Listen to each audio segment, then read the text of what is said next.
The room settled into silence as Lane's presentation wrapped up. She collected her notes, anticipating the familiar polite nods from the executive team. Instead, Thea Archer, the newly appointed director, deliberately cleared her throat. "That was informative," Thea said, her voice carrying a carefully measured pleasantness. "But before we adjourn, there's something we need to discuss." Lane froze halfway into her chair. The atmosphere shifted as 12 colleagues suddenly found the conference table endlessly fascinating. "We've been reviewing everyone's performance since the merger," Thea continued, motioning toward a spreadsheet projected on the wall. "Your figures consistently fall below our new benchmarks." Lane's throat tightened. "I prioritize client relationships rather than—" "Yes, the relationship-focused approach," Thea cut in with a dismissive wave. "Very old-fashioned. The issue is, we simply don't see the value you're adding to the team anymore." The words landed like a physical strike. 3 years of committed work reduced to a casual judgment in front of everyone she worked beside each day. "Your role costs this firm a significant amount," Thea went on, her smile never reaching her eyes. "And frankly, we're questioning whether it justifies its compensation package." Lane's colleagues shifted uneasily. No one met her eyes. She recognized the tactic instantly. Public humiliation meant to make resignation feel inevitable. "Perhaps," Thea added, pointedly glancing at her tablet, "you'd like to explain to everyone exactly what you've contributed this quarter. Help us see what we're missing." The question lingered in the air, deliberately sharp, crafted to spotlight what Thea had already decided was failure. The meeting room suddenly felt too warm, too tight, too exposed. Something inside Lane shifted. Not anger, though it simmered beneath the surface, but a cold, steady clarity. She'd watched for months as younger advisors with aggressive tactics earned promotions, while she quietly preserved the relationships that kept the firm profitable. "Actually," Lane said, her voice steadier than she felt, "I would." She opened her laptop and connected it to the projector. Thea's eyebrow lifted in surprise.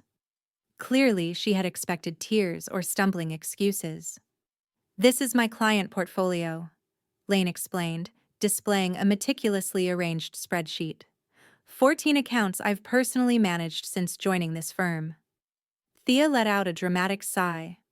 "Yes, we know you have clients. The concern is your acquisition numbers." "These 14 accounts," Lane continued evenly, "generated 68% of this firm's total revenue last quarter." The air in the room shifted instantly. "That's impossible," Thea whispered. Lane scrolled through the figures. The Torres account alone brought in $1.2 million in fees. The Winters portfolio referred 3 new accounts worth $5 million each last year. The assistant began typing frantically on her tablet, clearly verifying the claims. "These clients stay because of their relationship with me," Lane went on, reaching for her phone. "They've been calling me directly for years." She placed the phone on the table. "Would you like me to call them now? I can start with Mr. Kessler, who's considering moving his entire hedge fund to us. Or perhaps Miss Irving, who's already messaged me twice today about market volatility." The assistant leaned in and whispered something into Thea's ear. Her perfectly controlled expression cracked. "That won't be necessary," she said quickly. "I didn't think so," Lane replied, closing her laptop. "My compensation package remains exactly as it is. I continue working with my clients my way, and we never revisit this conversation." She stood, gathering her materials. "Or I make 14 calls tonight, and you explain to the board why 68% of your revenue stream vanished overnight." If you're enjoying this story so far, take a quick second to hit that like button. Your support helps stories like this reach more people. Subscribe if you want more tales of workplace justice, and drop a comment about what you'd have done in Lane's place. Now, let's get back to what happened next. My name is Lane Harlow, and until 6 months ago, I loved my job at this financial advisory firm. Not the sleek downtown offices or the prestigious address, but the work itself. Helping people secure their futures, navigate complex financial waters, and sleep better at night, knowing their money was working for them. I'm not what most people picture when they hear financial advisor. No power suits or aggressive sales tactics. Instead, I build trust. I remember clients' grandchildren's names and which ones are applying to college. I know who's caring for aging parents and who just launched a risky new business venture. Those details matter far more than quarterly projections when you're responsible for someone's life savings. That mindset made me an outlier among my colleagues, especially the newer group who saw clients as acquisition targets instead of people. But my approach worked. My client retention rate was nearly flawless in an industry where account churn is routine. Then came the merger. I should have recognized the warning signs right away. The acquiring firm specialized in high-volume, aggressive sales tactics, the complete opposite of my style. Their team arrived with polished presentations about modernizing our strategy and ambitious growth goals.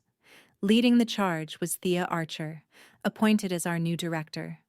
Tall, impeccably dressed, armed with a Harvard MBA and razor-sharp efficiency, Thea embodied everything the board believed we needed. She spoke in buzzwords and treated the financial world like a battlefield rather than a service.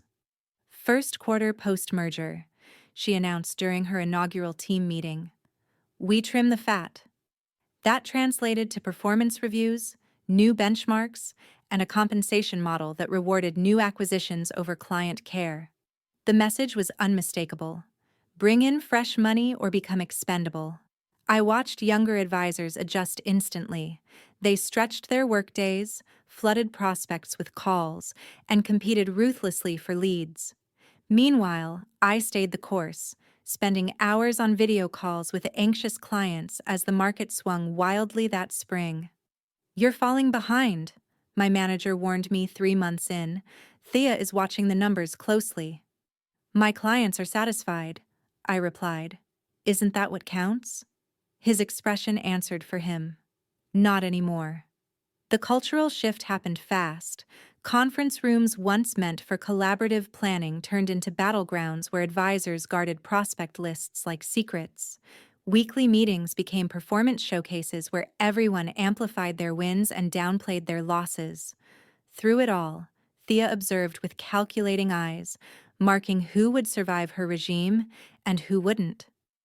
I felt her judgment every time we crossed paths, measuring, assessing, finding me insufficient. I tried to adapt. I scheduled more prospecting calls, built sleeker presentations, even upgraded my wardrobe to match the firm's new image. But my focus stayed with my existing clients, especially as market volatility made them increasingly uneasy. Lane, Mr. Torres told me during a particularly tense call, you're the only reason I haven't pulled everything out. These market conditions scare me, but I trust you. His words stayed with me as I watched colleagues celebrate landing new accounts while quietly neglecting old ones. I started tracking something no one else seemed to notice, which advisors were losing clients even as they boasted about new acquisitions. The numbers told a simple truth.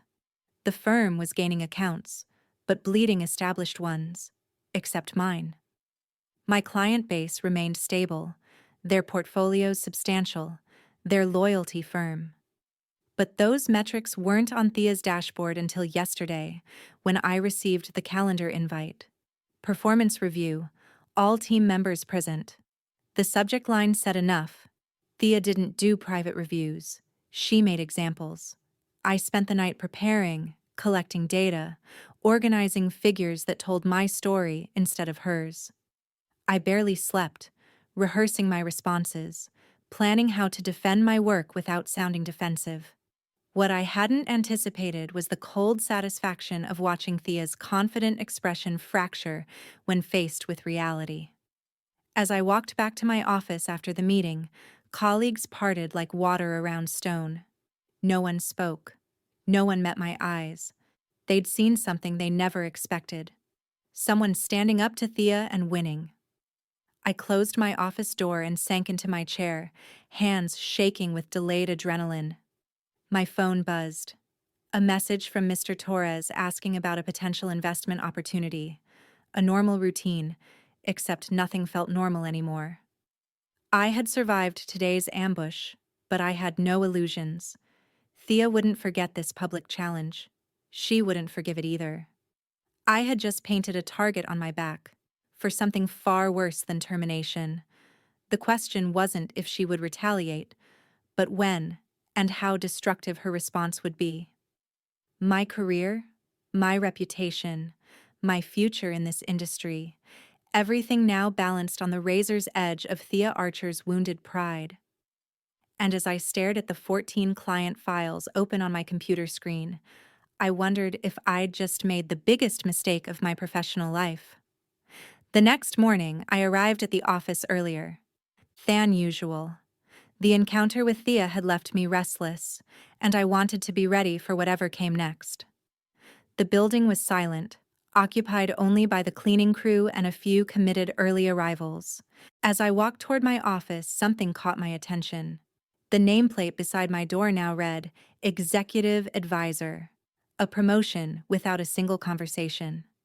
I unlocked the door and found a formal letter on my desk confirming the title change along with a substantial pay increase. What game is she playing? I muttered, scanning the document for hidden conditions. My phone buzzed with a message from Darren, our operations manager.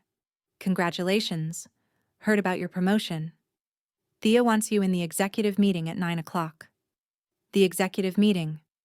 The room where strategic decisions were made and where I'd never been invited before.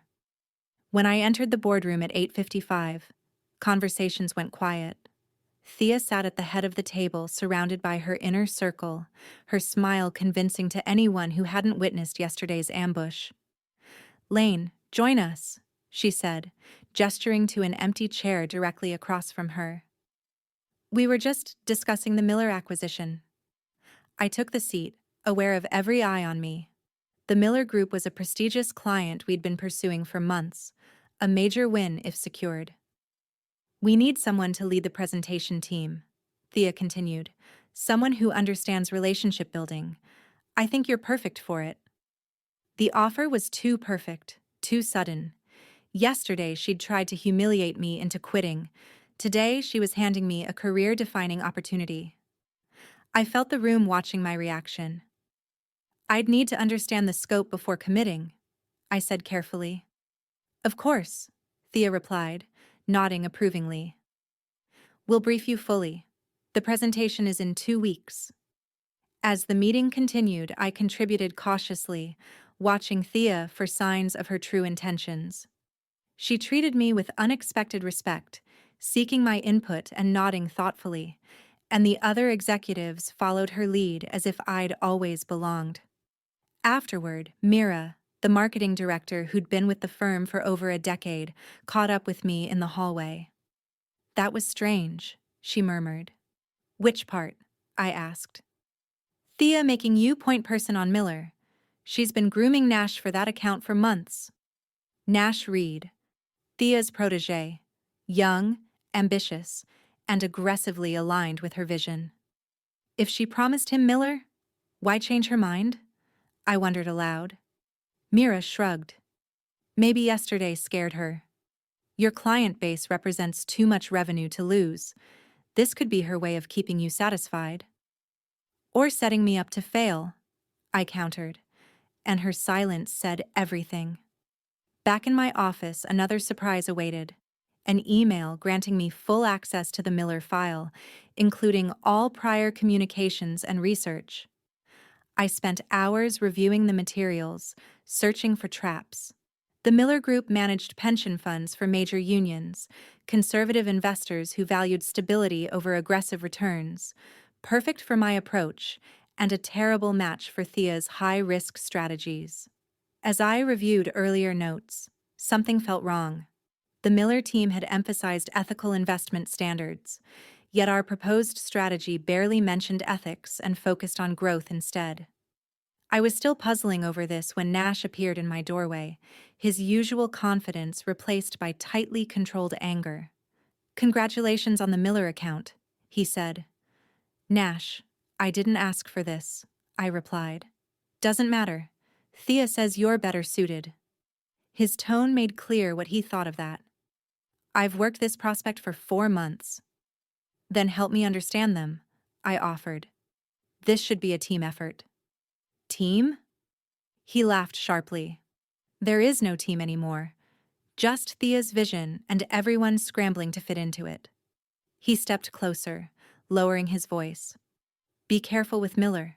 Thea doesn't give opportunities. She gives tests, and failures are very public." He left before I could respond, his warning hanging in the air.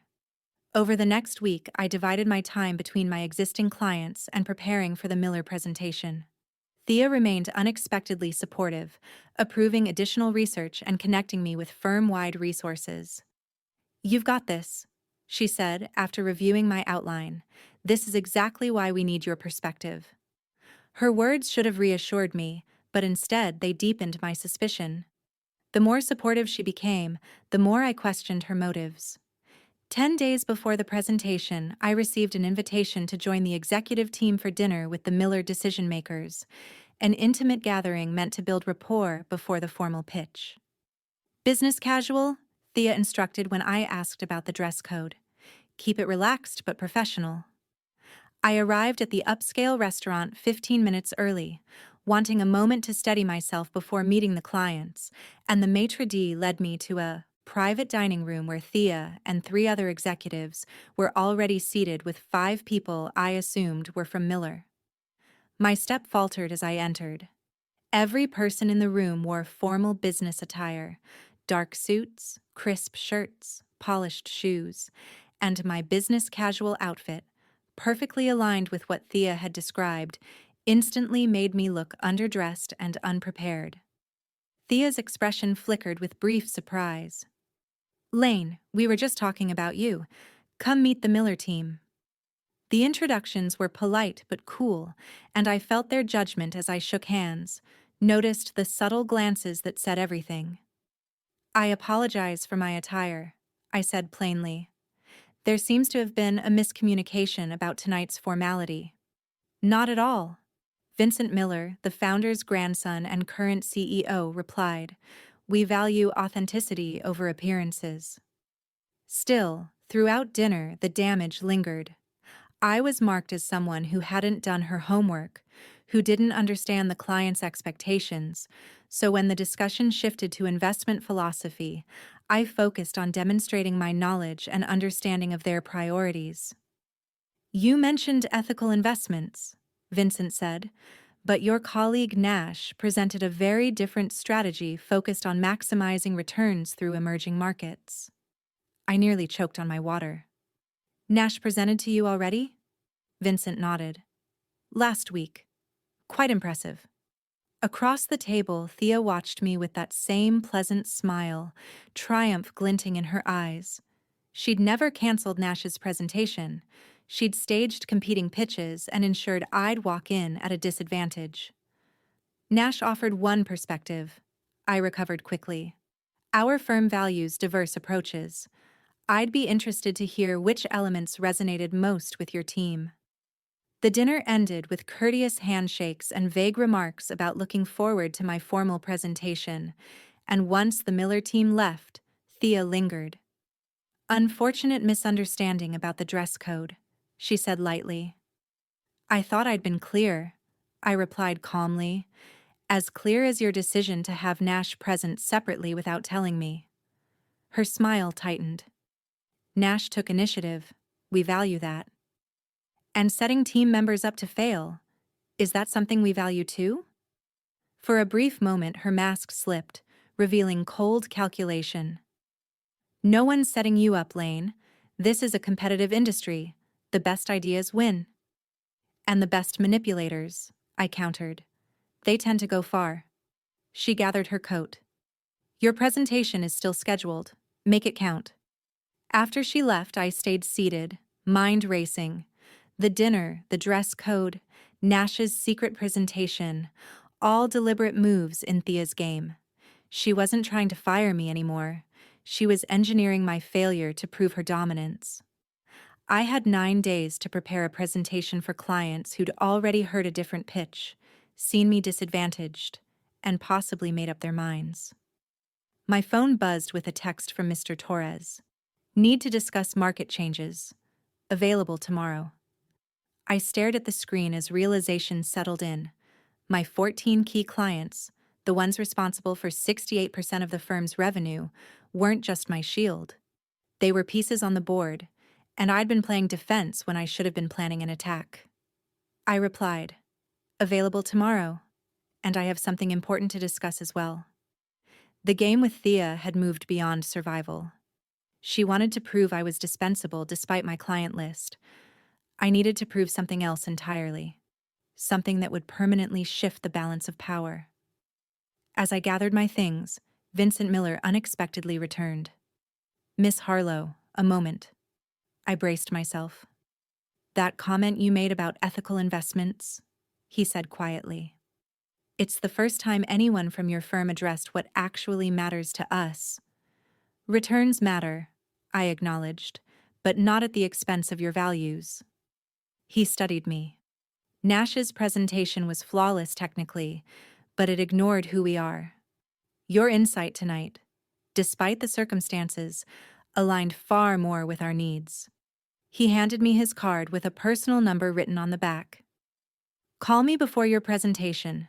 We should speak privately. As he left, the air shifted.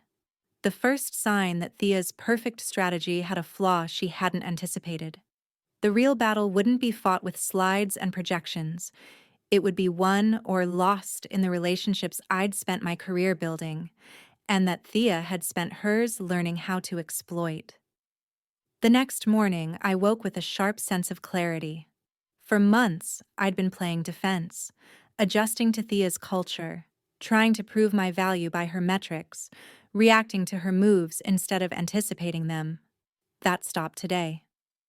I called Vincent Miller before heading into the office and arranged to meet for coffee that afternoon, then reached out to Mr.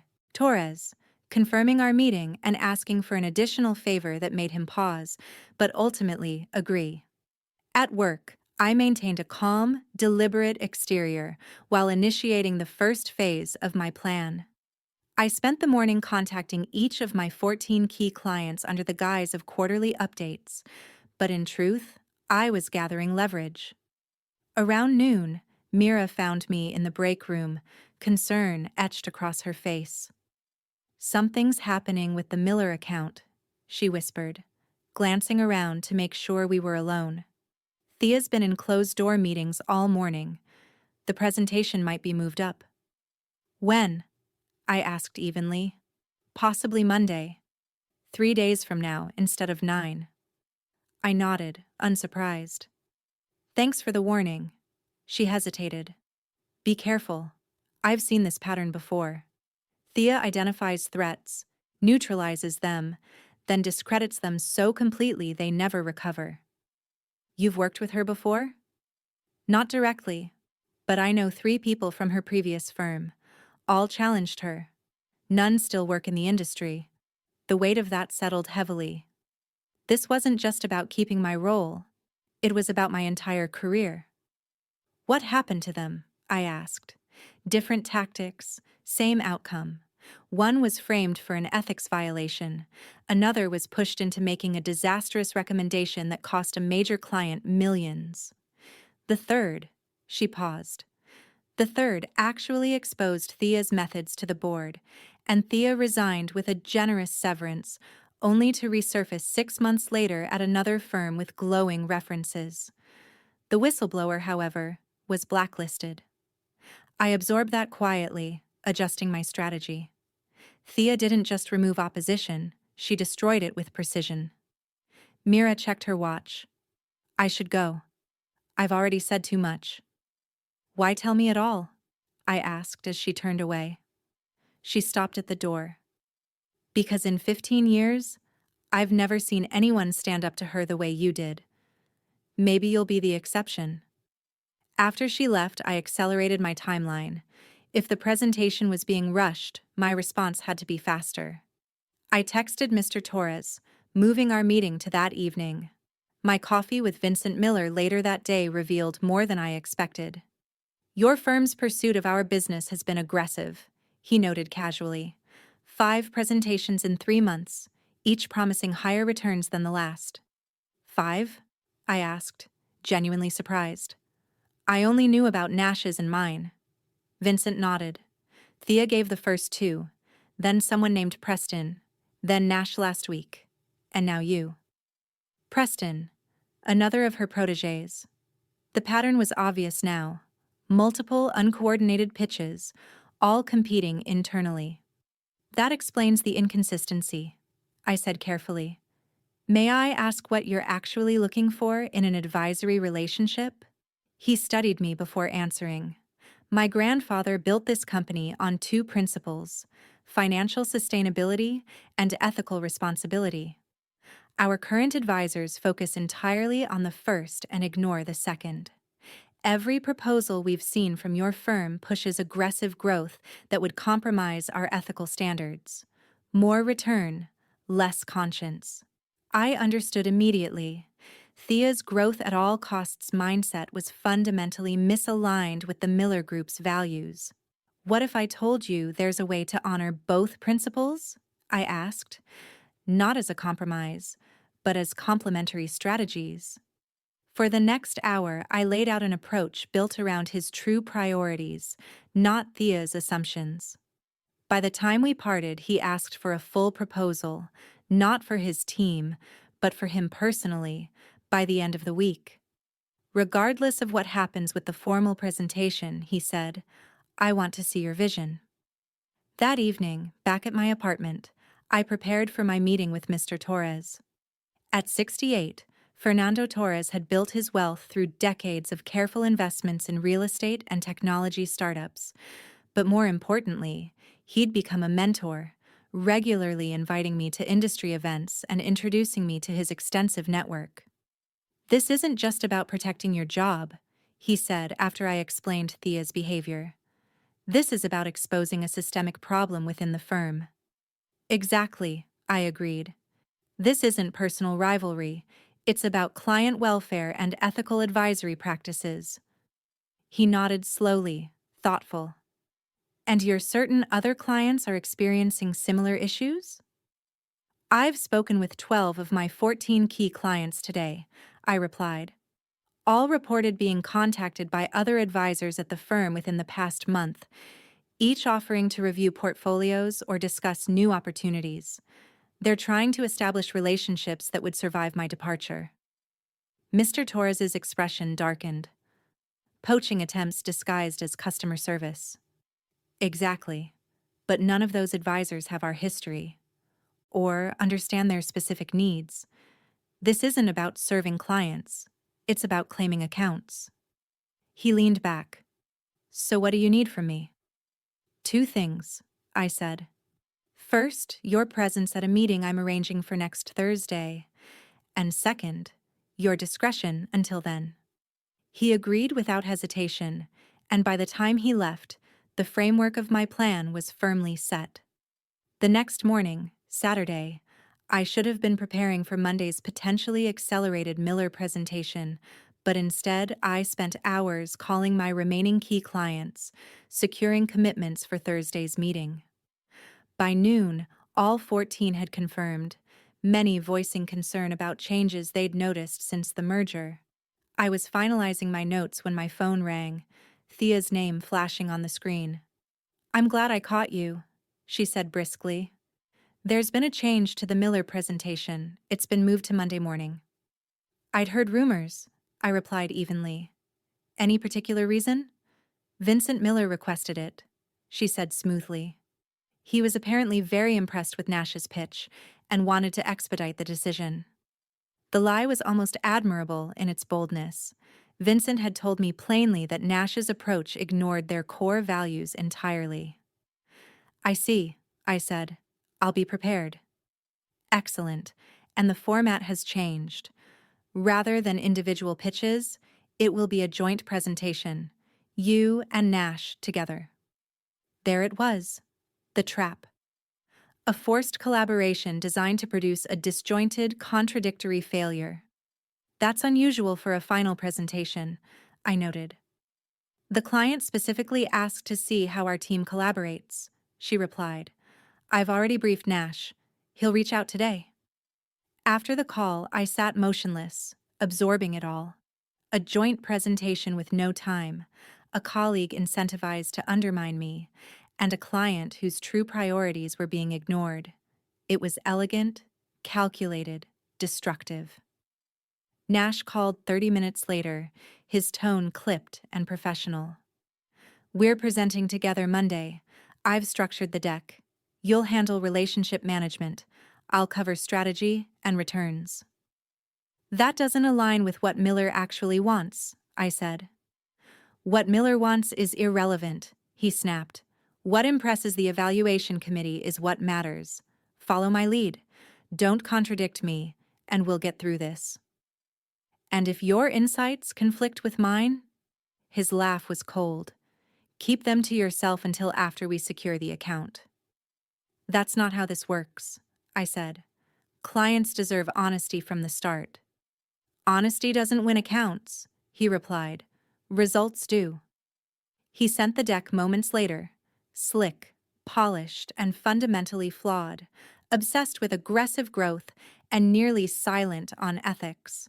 I closed my laptop, a decision settling in. I would attend Monday's presentation. I would stand beside Nash.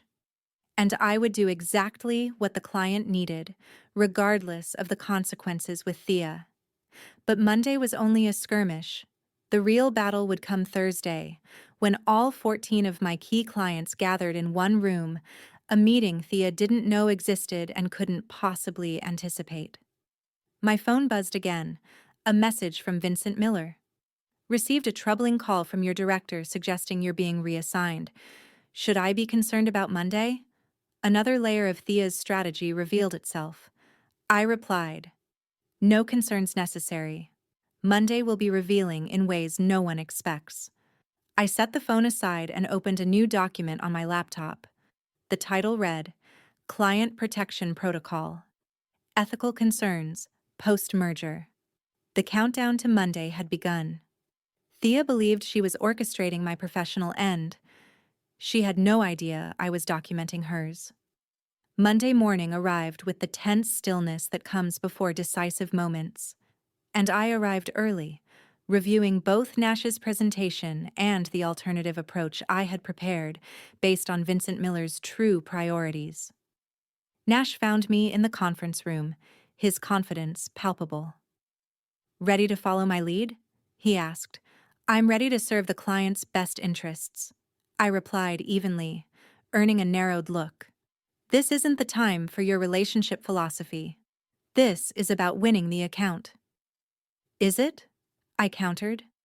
Or is it about setting me up to fail? Something flickered across his face. Discomfort, perhaps even guilt. This is business, Lane, nothing personal. It became personal the moment Thea decided to target me. Tell me, did she promise you the Miller account before or after my performance review? His silence answered enough. The conference room gradually filled, and Thea arrived with 4 executives from the Miller Group, though notably without Vincent. She made introductions, her smile practiced and confident. Vincent sends his regrets, she explained. Unexpected commitment, but he's empowered his team to make the final decision. I nodded, suspicion rising. Vincent had given no indication he would miss this presentation. Another of Thea's manipulations. Nash began confidently, outlining aggressive growth strategies and market opportunities. When he introduced me for the relationship management portion, Thea's smile sharpened with anticipation. Thank you, Nash, I began, aware of every eye on me. Before discussing relationship management, I'd like to address something fundamental to the Miller Group's identity. Nash stiffened beside me. In my conversations with Vincent Miller, I continued, he emphasized 2 core principles: financial sustainability, and ethical responsibility. The strategy outlined prioritizes the former while neglecting the latter. The room froze. The Miller executives leaned forward, suddenly attentive. Therefore, I've prepared an alternative approach. I connected my laptop to the projector, replacing Nash's slides with mine. This strategy aligned returns with the ethical investment framework the Miller Group had championed for decades. For the next 20 minutes, I presented a vision centered on sustainable growth through ethically aligned investments. The Miller team asked engaged questions while Nash sat silent, visibly conflicted. Thea's composure cracked. "This contradicts our agreed approach," she interjected. "Lane's views don't represent the firm's position." "Actually," came a voice from the doorway, "they represent exactly what we discussed." Vincent Miller entered, offering a brief apology. "Sorry I'm late. Traffic was worse than expected." His eyes met mine briefly, a silent acknowledgement that there had never been a scheduling conflict, only Thea's attempt to prevent his attendance. "Miss Harlow's presentation addresses precisely what we've been seeking," he continued, taking a seat. "A partner who understands our values, not just our portfolio size." The meeting concluded with the Miller team requesting my complete proposal by Thursday, the same day I had scheduled my meeting with my 14 key clients. As everyone filed out, Thea gripped my arm. "My office. Now." Her door had barely closed when she turned on me. "You directly undermined a colleague and contradicted firm strategy. This is grounds for immediate termination." "Is it?" I asked calmly. "Or is this about your failed attempt to discredit me?" "You're delusional," she snapped. "You've been undermining my leadership since day one." "No, I've been protecting my clients from your toxic leadership," I corrected. "And speaking of clients, I've scheduled a meeting for Thursday. All 14 of my key clients will be attending." Her expression shifted from anger to calculation. "What kind of meeting?" "The kind where we discuss the future," I replied. "Their portfolios represent 68% of this firm's revenue. They're concerned about recent changes in management philosophy."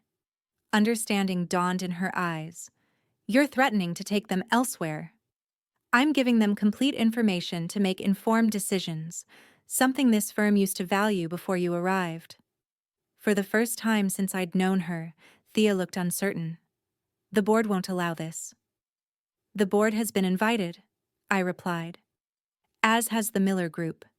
Vincent was quite interested when I mentioned concerns about ethical advisory practices. Thursday arrived with a tension that permeated the entire firm.